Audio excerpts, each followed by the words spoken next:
सांगलीच्या माधवनगरमध्ये भारतरत्न डॉक्टर बाबासाहेब आंबेडकर यांची 135वी जयंती मोठ्या उत्साहात साजरी झाली आहे.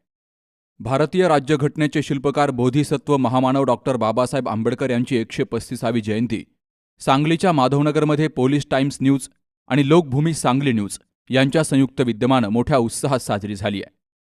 या निमित्तानं माधवनगरमधील सर्व मान्यवरांनी तसेच संजयनगर पोलीस ठाण्यातील अधिकाऱ्यांनी हजर राहून डॉक्टर बाबासाहेब आंबेडकर यांच्या प्रतिमेला पुष्पहार अर्पण करत अभिवादन केलंय.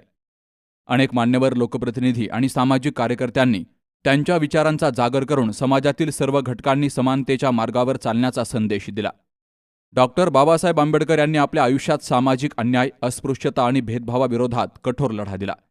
त्यांनी भारतीय संविधानाची निर्मिती करून देशाला लोकशाही, समानता आणि न्यायाचं भक्कम अधिष्ठान दिलं. शिक्षण, संघटन आणि संघर्ष या त्रिसूत्रीमुळे समाजाला दिशा दिली गेली. या जयंतीनिमित्तानं आलेल्या मान्यवरांचा पोलीस टाइम्स न्यूज आणि लोकभूमी सांगली न्यूज यांच्या वतीनं गुलाब पुष्प देऊन सन्मान केला गेला. यावेळी ग्रामपंचायत सदस्य सागरदादा भोरे यांनीही आपलं मनोगत व्यक्त केलंय.